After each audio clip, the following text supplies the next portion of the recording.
نہیں کبھی. ایک لیڈر آیا, اس کے پاس قوم نہیں تھی, اسے جلا وطن کر دیا گیا. اس نے خط لکھنا شروع کیا, اس نے جوانوں سے خطاب کیا, جوانوں کو دین اور دھرم کی ہدایت نہیں دی. سمجھیے گا بات کو, چونکہ دین اور دھرم عقل ہے. عقل سمجھ میں آ رہا ہے آپ کو؟ عقل کیا ہے؟ دین ہے. عقل کبھی بے دینی کی طرف آپ کو نہیں لے جا سکتی. اگر لے جا رہی ہے تو وہ عقل نہیں, ہوشیاری ہے. ہوشیاری اور عقل دونوں سملر دکھتے ہیں, ہوتے نہیں ہیں. عقل ہوتا ہے تو بیٹا باپ کا قدم چومتا ہے, ہوشیاری ہوتی ہے تو بڑھاپے میں وردھا آشرم پہنچا دیتا ہے. میں نے بہت بڑا جملہ کہا, خدا کی قسم. سمجھ رہے ہیں آپ میری بات کو؟ تو آپ کو وہاں پہنچا دے گا. انگریزی بولنے کا نتیجہ سامنے آ جاتا ہے. محسوس کر پا رہے ہیں؟ تو وہ جو رہبر تھا اس نے کیا کیا؟ گفتگو کرنا شروع کیا قوم سے. قوم آمادہ نہیں ہے, تیار نہیں ہے, بات کرنا شروع کیا. دلیل دیکھیے گا, لوجک دیکھیے گا. کہتے ہیں مجھے ایسا لگتا ہے, کہ یہ ایران تمہارا ملک ہے, اور جس زمین پہ تم چل رہے ہو اللہ نے اس زمین کے نیچے بے پناہ نعمتیں عطا کی ہیں.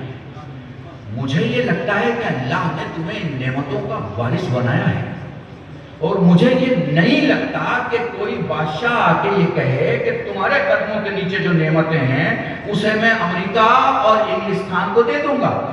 مجھے یہ لگتا ہے کہ اللہ نے تمہیں پیدائشی کروڑ پتی بنایا ہے, غریب تمہیں کوئی اور بنا رہا ہے.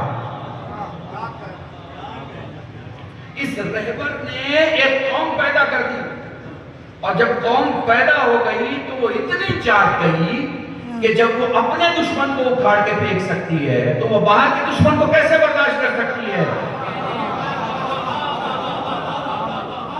سمجھ رہے ہیں؟ محسوس کر پا رہے ہیں آپ؟ جب وہ اپنے دشمن کو اکھاڑ کے یعنی رضا شاہ پہلوی کو اکھاڑ کے پھینک سکتی ہے تو باہر کے دشمن کو کیسے ایکسپٹ کرے گی؟ نہیں کرے گی, کبھی نہیں کرے گی, کسی حال میں نہیں کرے گی.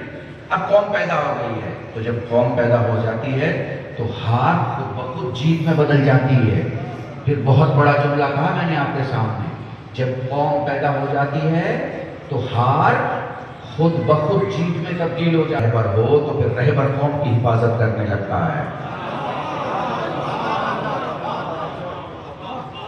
سمجھ رہے ہیں؟ پھر ساری فیسلٹی ہوتی ہے, اسے کہا جاتا ہے سر دشمن کا پروگرام ہے, فلاں وقت پہ جہاز اڑے گی, دشمن کا پروگرام ہے, فلاں وقت پہ مارنے کا پلان ہے, دشمن کا پروگرام ہے, فلاں وقت پہ یہ حادثہ کرنا چاہتا ہے. سب بدلے مگر حسین کا بیٹا نہیں بدلا.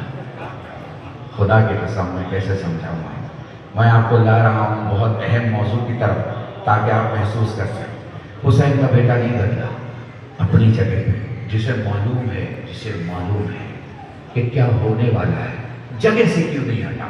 لوگ ریسرچ کریں گے 10 سال کے بعد کالج میں پیپر رکھا جائے گا, انٹرنیشنل یونیورسٹیوں میں سبجیکٹ ہوگا ہی کہ ایسی قوم ہے جو موت سے نہیں ڈرتی, تو اوپر لکھا جائے گا ایک قوم ہے جو علی اور مہدی کو مانتی ہے.